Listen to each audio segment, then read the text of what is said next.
What's going on, everyone? So Malik Beasley and Mo Bamba were great acquisitions when the Lakers acquired them. They were two players that I talked about here on this channel that I thought could really add some value to the Lakers. Mo Bamba was that lengthy, tall, just almost comic book level wingspan, almost like the make the player type of wingspan. 3 and D, could block shots, could also stretch the floor. He's very raw, right? He was a project type player, but he was a guy that I believed could have came to the Lakers and made some sort of an impact. He wasn't a guy that was going to play, 30 plus minutes a game, but I thought maybe in 15 minutes or so a game that he could be a guy that could give you, 8 and 8 with a block or something like that and just be a solid contributor, solid backup. Unfortunately, with Mo Bamba, he was pretty much injured the entire time. From the moment we got him, he's played a handful of games, got hurt, and then after that, he was hurt the entirety of the playoffs. I saw a lot of people that wanted to see him play in the playoffs and were asking, like, what's going on? He was dealing with injuries. That's why he wasn't available. So it's unfortunate, right? And it's like, what can he become? Can he have an impact this upcoming season? I don't think he's a guy that you could heavily rely on, but he's 25 years old. He has a lot of upside, a lot of great potential. He has shot like 40% from three-point range before. He could be a very valuable piece.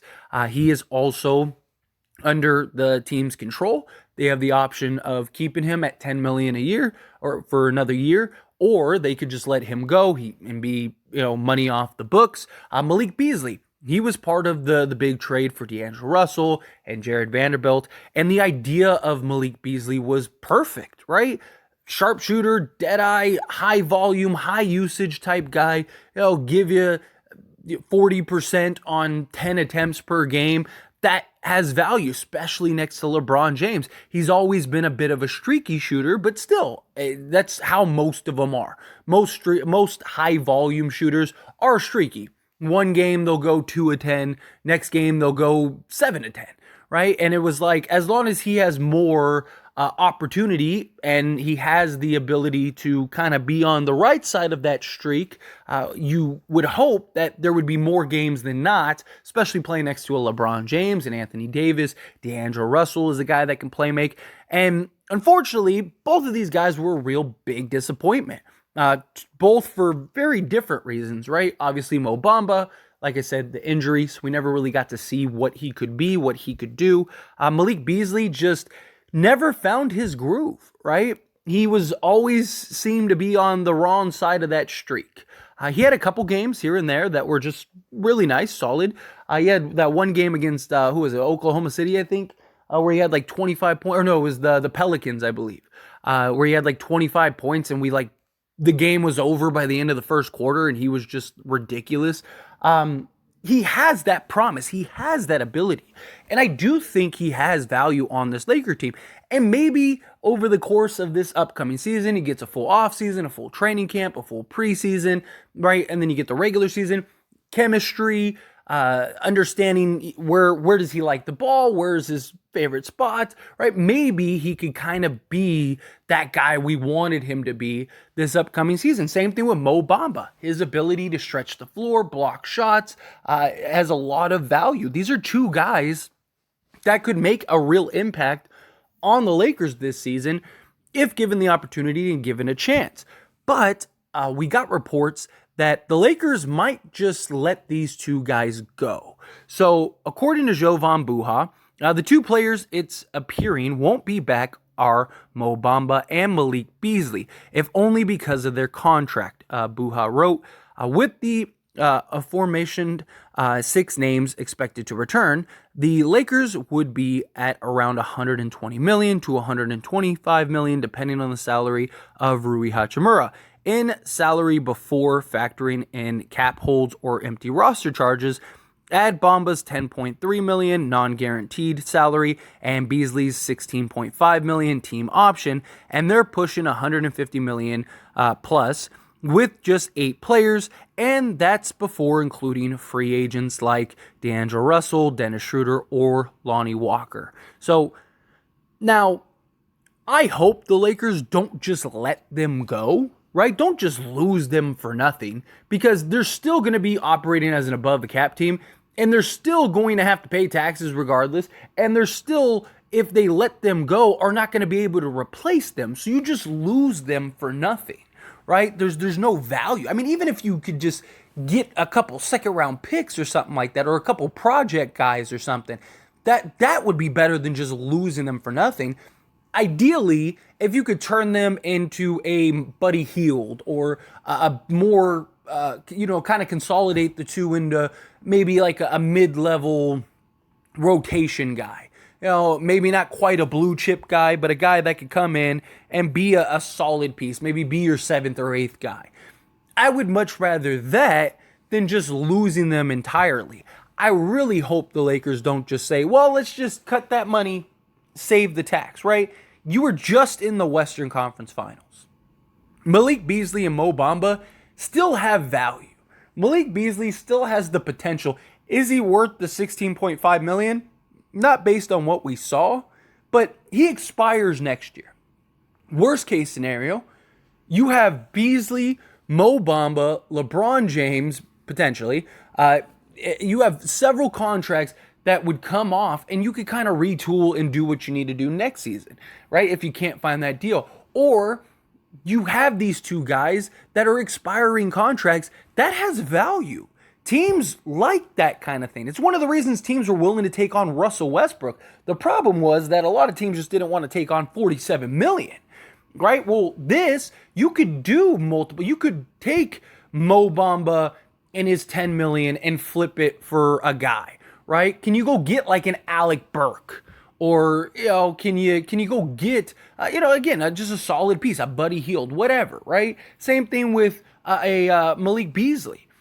I think, worst case, you give these two a chance, you give these two an opportunity, you see what you could do, and then if it doesn't work out, you try to make a move at the trade deadline, right? Because a team would look at that and go, man, like, we could get these two guys, or we could get this guy that is $16 million off the books or $10 million off the books. You got plenty of teams that have guys on contract that can make sense. Like I said, I mean, even something like a Terry Rozier, right? Can you go get Terry Rozier with these guys? Like, I'd rather go and get a Rozier who can provide and consistently give you 15 plus a night off the bench than just letting him go and you're replacing him with vet minimum guys. Right? Like, Mo Bamba is at least still a project. He's still a guy that has potential and abilities to get better. Right? Yeah, you're paying him $10 million this year, but I mean, worst case, you ride it out this year, and then you sign him to a new deal. That's like, whatever, 2 years or 3 years, $10 million, something like that. If he hasn't like made those stretches, or if he hasn't made those leaps. Right? Like, I'd rather see that. I hope the Lakers don't just say, well, let's just cut them and just call it a day. We won't pick up Mo Bamba and guarantee his contract. We'll just, let Beasley out of his contract. I just think that would be foolish.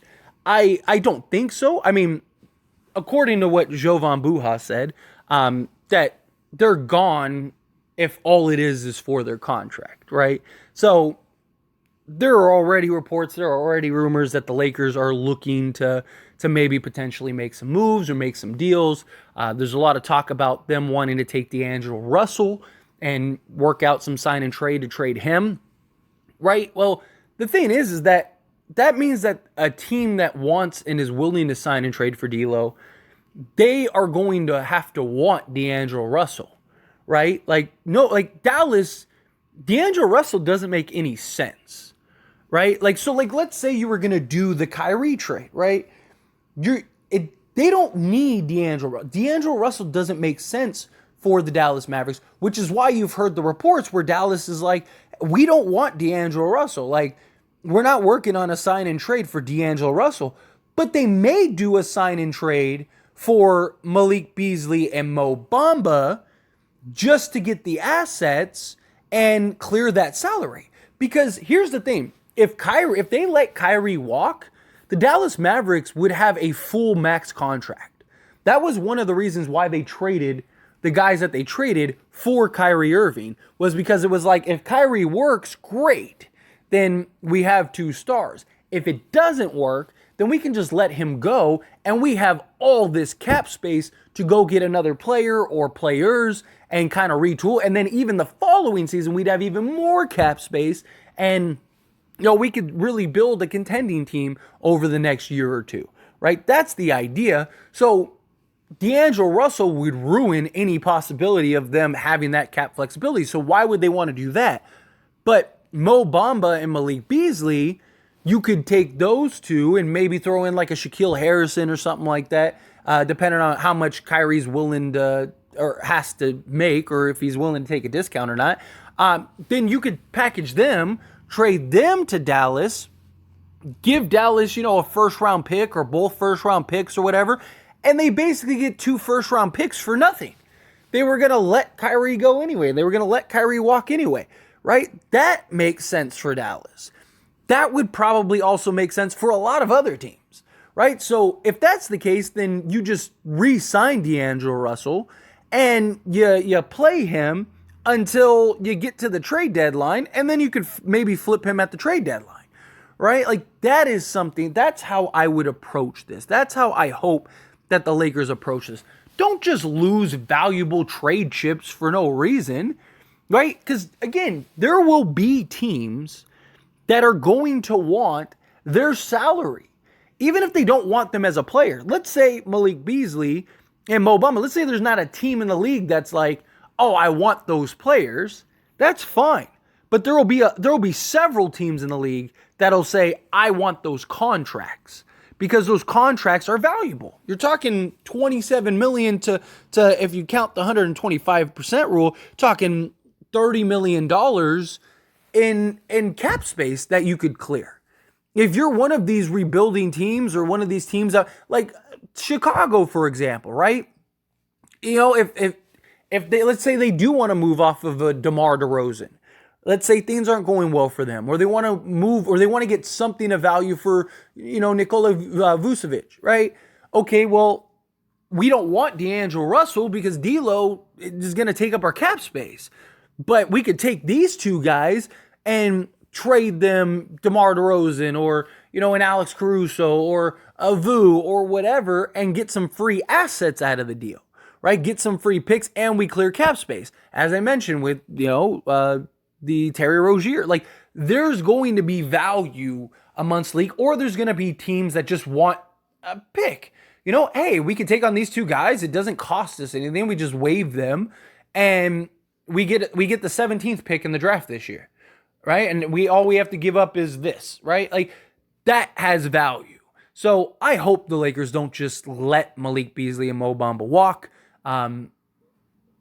Keep them and wait to see what happens. Worst case scenario, you pay for the year, and then you get their salary off the book next year, along with very likely LeBron James, and you might have $50 million in cap space to work with, right? So I'd rather just be patient, stick to what you got.